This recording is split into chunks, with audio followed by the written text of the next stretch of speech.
Hello dear students, I am Sahana Prasad from Department of Commerce, Gopalswamy PU College, Mysuru. In today's session, let's continue with chapter 10, that is internal trade. This is session 5. Today's topics are supermarkets, vending machine, GST, role of commerce and industrial associations in promotion of internal trade. Now let us see what are supermarkets. Supermarkets are large retailing outlets which sells varieties of goods to consumers.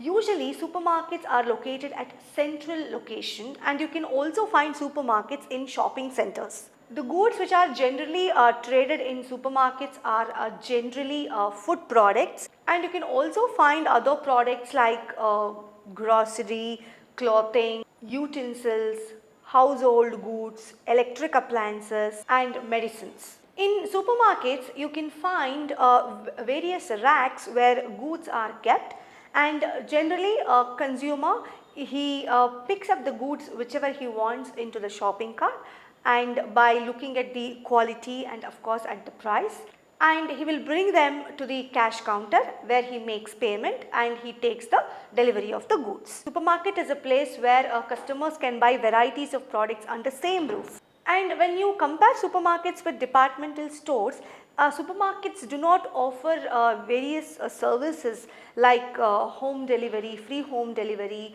or credit facilities, etc. And of course they do not appoint any salesperson to convince the customer to buy a particular product or goods. And coming to the characteristics of supermarket is a place where you can find varieties of food products in addition to non-food convenience goods. And here buyer can buy varieties of goods under one roof. And here the principle which operates in supermarket is self-service. Here you cannot find any salesperson to help the consumer to buy a product. And here the prices of the goods are generally low, and the goods sold are basically on cash basis. Here there is no credit facilities are offered to customers. And supermarkets are located at a central place where they can find large amount of population. So these are certain characteristics of supermarkets. What are the advantages of supermarkets? First one is one roof, low cost. Here under supermarkets you can find varieties of products under one roof. Not only food products, you can also find other non-food convenience goods, and also the cost of goods are quite low. And of course it is convenient for the customers to buy certain goods at supermarket. So this is the first advantage, one roof, low cost. Second is central location. Basically you can find supermarkets at central location. That is, it is generally located at the heart of the city. You can find supermarkets in the place where you can find large amount of people who are easily accessible. And of course it will be easy for them if supermarkets are located in the surroundings where such people are located. So this is central location. Third one is wide selection. In supermarkets you can find varieties of products, the products which will have different colors, designs, etc. so that the customers will have lot of choice. He can select from varieties of products. So it enables the buyer to make a better selection. So that is wide selection. Next is no bad debts. Here no bad debts means, you know what are bad debts? Bad debts are debts which you can never recover. So here supermarkets do not offer credit facilities to customers. They generally sold goods on cash basis. So here there is no question of bad debts. So that is no bad debts. Next one, benefits of being large scale.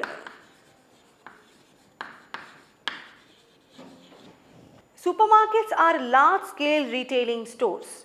Obviously it enjoys large scale of buying and selling of goods. Of course its operating costs are quite low. So that is what it means, benefits of being large scale. So these are the certain advantages of supermarkets: one roof, low cost, central location, wide selection, no bad debts, and benefits of being large scale. Now let us see what are the limitations of supermarkets. First one is no credit. Here credit facilities are not given to customers. They have to buy goods on cash basis. They have to pay cash and they have to take the delivery of goods. So this is certain major limitations of supermarkets. It is no credit. Next is no personal attention. Here no personal attention is given to the customers because supermarkets do not appoint any salespersons to convince the customers to buy the goods. So here no personal attention is given to customers. If a customer inquires about a particular product, about its quality or price, there will be nobody to help the customers. So that is a second limitation, it is no personal attention. Third is mishandling of goods.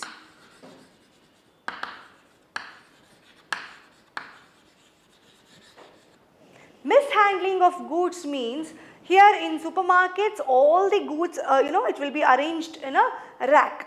So while checking the quality or price, sometimes a few customers they may mishandle the goods. ಇವಾಗ ತುಂಬಾ ನಾಜೂಕಾಗಿರೋಂಥದ್ದು ಅಥವಾ glass items ಇರ್ಬೋದು. So ಅದನ್ನ ಯಾರು ಹೀಗೆ ನೋಡುವಾಗ ಅಥವಾ quality check ಮಾಡಬೇಕಾದ್ರೆ, ಪ್ರೈಸ್ ಚೆಕ್ ಮಾಡಬೇಕಾದ್ರೆ ಅದು ಬಿದ್ದೋಗ್ಬೋದು. ಸೊ ಅದಕ್ಕೆ ನಾವೇನಂತ ಕರಿತೀವಿ, ಮಿಸ್ಹ್ಯಾಂಡ್ಲಿಂಗ್ ಆಫ್ ಗೂಡ್ಸ್ ಅಂತ ಕರಿತೀವಿ. ಸೊ ಅದಾಗುವಂಥ ಪಾಸಿಬಿಲಿಟಿ ಜಾಸ್ತಿ ಸೂಪರ್ ಮಾರ್ಕೆಟಲ್ಲಿ. And there may be few customers who may handle goods carelessly, and of course it will raise the cost of supermarket. Next is high overhead expenses.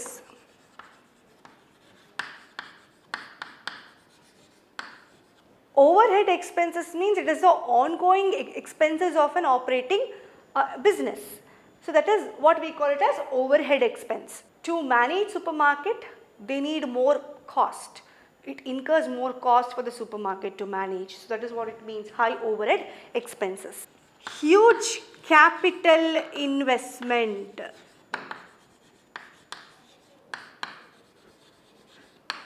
To start a supermarket, obviously they need huge capital, and the turnover of the store, it should also be high. To manage supermarkets, they should have enough cash.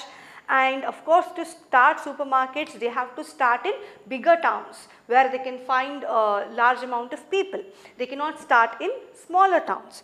So these are certain limitations of supermarkets: no credit, no personal attention, mishandling of goods, high overhead expense, and huge capital investment. Next topic is vending machines. You would have definitely heard this term, vending machine. It is the newest revolution in marketing methods.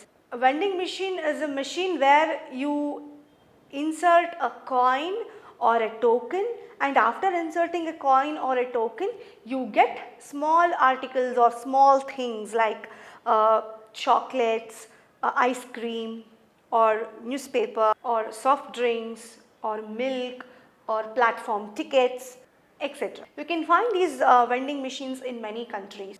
And when we think of vending machine, here the latest concept when we think of a vending machine is getting and of course the concept of vending machine is getting popular every day, especially in case of automated teller machine, that is ATM in banking. ATM is a machine where you insert your card in the ATM machine, and obviously it will give the cash to the customers. And of course it is possible to withdraw money from the bank of your branch if you insert a card in the ATM machine.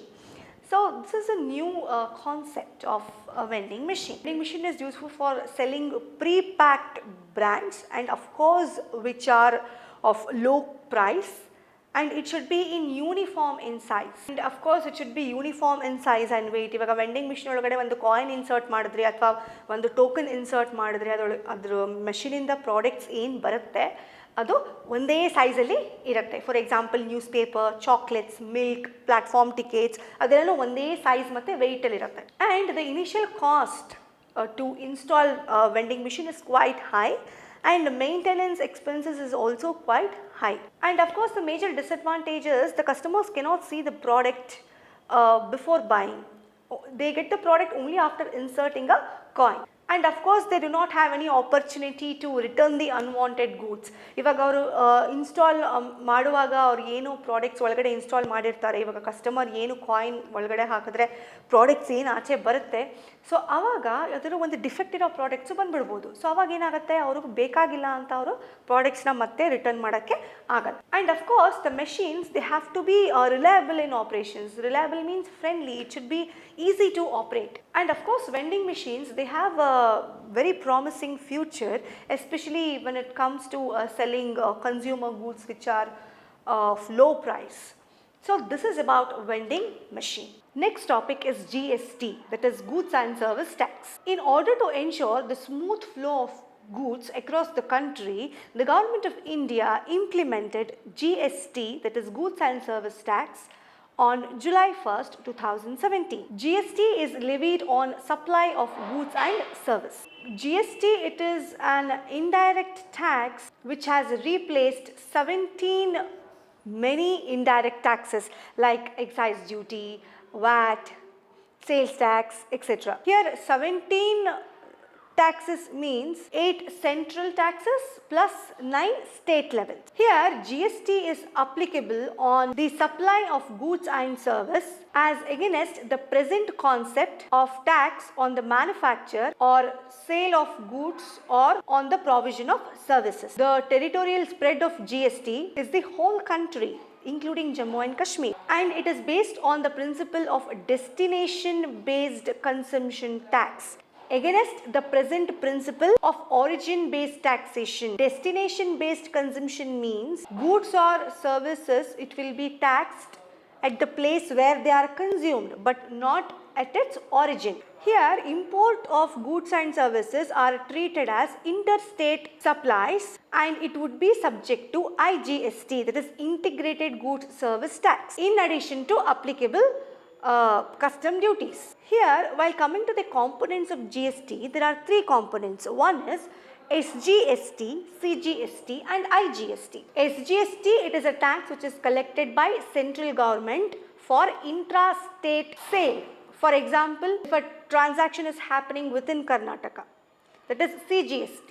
SGST means state. It is a tax which is collected by state government on intra-state sale. For example, if a transaction is happening within Maharashtra or within Karnataka. IGST means it is integrated. It is a tax which is collected by central government for interstate sale. If a transaction is happening between 2 states, between Maharashtra or Karnataka, or between Maharashtra to Karnataka. So this CGST, SGST and IGST, these are the tax rates which are levied mutually, which are agreed by both central and state government under the GST council. GST council anta ಮಾಡ್ಕೊಂಡಿರ್ತಾರೆ. ಆ council ಅಲ್ಲಿ chairperson ಇರ್ತಾರೆ. Chairperson means finance minister, and vice chairperson, members, like this. And here there are 4 tax slabs: 5%, 12%, 18% and 28% for all goods and services. And here there are various modes of payment of tax. ಟ್ಯಾಕ್ಸ್ನ ಯಾವ ರೀತಿ ಬೇಕಾದ್ರೂ pay ಮಾಡ್ಬೋದು, through debit card R credit card, R through internet banking, R through NEFT, that is national electronic fund transfer, R through RTGS, that is real time gross settlement. So these are the certain features of GST. And now let us see how GST will be benefited to the citizens. See, first one is it reduces the overall tax burden. After implementing this, there will be no hidden taxes. There will be a development of harmonized national market of goods and services, and of course customer will have wider choice, and there will be an increase in economic activity, and of course there will be more employment opportunities. So this is how GST will be benefited, and it will empower citizens. So this is about GST. Now, the next topic is role of commerce and industry associations in promotion of internal trade. ಈಗ ತುಂಬ ಬಿಸ್ನೆಸ್ಗಳು ಯಾವ್ಯಾವ್ದಿರುತ್ತೆ ಅದೆಲ್ಲನೂ ಒಟ್ಟಿಗೆ ಸೇರಿಕೊಂಡು ಒಂದು association ಅಂತ ಮಾಡ್ಕೊಂಡಿರ್ತಾರೆ, ಅಥವಾ you can also call it as industrial houses. So ಇವರೆಲ್ಲನೂ ಒಂದು ಅಸೋಸಿಯೇಷನ್ ಅಂತ ಮಾಡಿಕೊಂಡು ಇಂಟರ್ನಲ್ ಟ್ರೇಡ್ನ ಪ್ರಮೋಟ್ ಮಾಡೋದಕ್ಕೆ ಏನೇನು ಮಾಡ್ಬೋದು, ಏನು ರೋಲ್ ಪ್ಲೇ ಮಾಡಿದ್ದಾರೆ ಅಂತ ನೋಡೋಣ. See there are various association. You have ASSOCHAM, Associated Chamber of Commerce and Industry. You also have CII, Confederation of Indian Industry. You also have FICCI, Federation of Indian Chamber of Commerce and Industry. So these are the various association or chambers.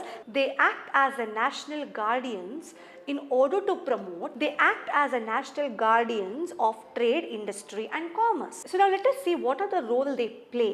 First one is interstate movement of goods. The Chamber of Commerce and Industry, they help in the activities of movement of goods in the interstate, or they may help in the activities concerning the movement of goods interstate, like registration of vehicles, surface transport policies, constructions of highways and roads, etc. This is first one, interstate movement of goods. Second is octroi and other local levies.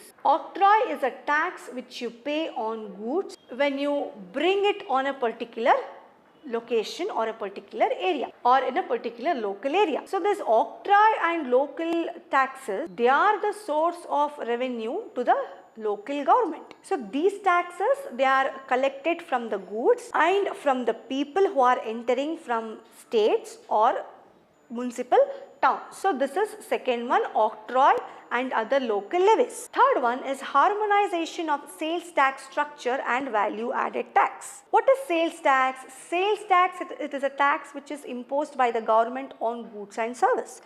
What is value added tax? We call it as VAT. VAT is a consumption tax that is assessed on the products at each stage of production process. So these various chamber or association of commerce, they will interact with the government to harmonize the sales tax and VAT.